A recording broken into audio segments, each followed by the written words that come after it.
2002 ခုနှစ်ကယ်လီဖိုးနီးယားပြည်နယ်ရဲ့ခရစ်စမတ်အကြိုညဟာလူတိုင်းအတွက်ပျော်စရာကောင်းနေပေမဲ့အသက်28နှစ်အရွယ်လေစီပီတာဆန်အတွက်တော့တသက်စာပျောက်ဆုံးသွားမဲ့အစပြုခြင်းဖြစ်ခဲ့ပါတယ်။ဒီဗီဒီယိုဟာလူသားတွေရဲ့စိတ်နေစိတ်ထားနဲ့ရှုပ်ထွေးလာတဲ့ရာဇဝတ်မှုစုံစမ်းစစ်ဆေးမှုတွေကိုစိတ်ဝင်စားတဲ့မိတ်ဆွေတို့အတွက်ရည်ရွယ်ထားတာပါ။ကိုဝင်ရှိလရှိနေတဲ့ဇနီးတဲ့ပျောက်ဆုံးသွားချိန်မှာခင်ပွန်းဖြစ်သူရဲ့အပြုအမူတွေကတကဘာလုံးကိုတုန်လှုပ်စေခဲ့ပါတယ်။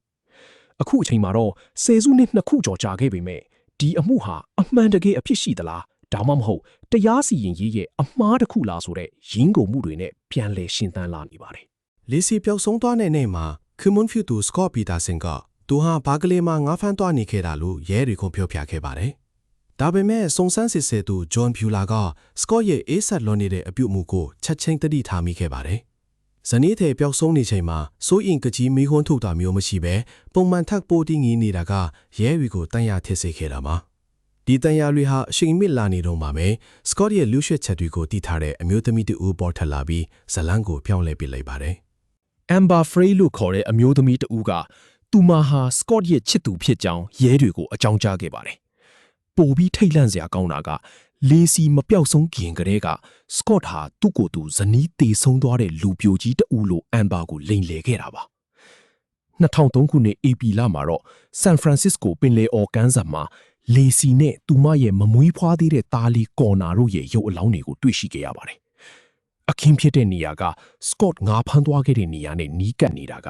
အမှုအတွက်အရေးပါတဲ့အချက်ပြမှုဖြစ်လာပြီးသူ့ကိုထွက်ပြေးဖို့ကြိုးစားစေခဲ့ပါတယ်စကော့ကိုမက္ကဆီကိုနယ်စပ်နားမှာဖမ်းဆီးရမိချိန်မှာသူ့ရဲ့သပင်တွေကိုအယောင်ဆိုးထားပြီးကားထဲမှာငွေသားဒေါ်လာ15000နဲ့အသက်ရှင်တန်ရေးပစ္စည်းတွေကိုတွေ့ရှိခဲ့ပါတယ်။တရားခွင်မှာတိုက်ရိုက်သက်သေမရှိခဲ့ပေမဲ့သူလှုပ်ခဲ့တဲ့ကွန်ကရစ်ကျောက်ဆူးတွေနဲ့သူပြောခဲ့တဲ့မှုသားတွေကသူ့ကိုအပြစ်ရှိသူဖြစ်ဖို့လုံလောက်စေခဲ့ပါတယ်။ဒါကြောင့်2004ခုနှစ်မှာသူ့ကိုတေတံစီရင်ချက်ချမှတ်ခဲ့ပေမဲ့သူကတော့ယနေ့တိုင်အပြစ်မရှိကြောင်းညင်းဆိုနေစေပါ။ဒါပေမဲ့အခုအချိန်မှာတော့ဒီအမှုဟာအတစ်တဖန်ပြန်လေပွင့်လင်းလာနေပါတယ်2021ခုနှစ်မှာစကော့ရဲ့တေတံကိုတသက်တကြွပြစ်ဒဏ်အဖြစ်ပြောင်းလဲသတ်မှတ်ခဲ့ပြီး2024ခုနှစ်မှာတော့ Los Angeles အပြစ်မဲ့သူများစီမံချက်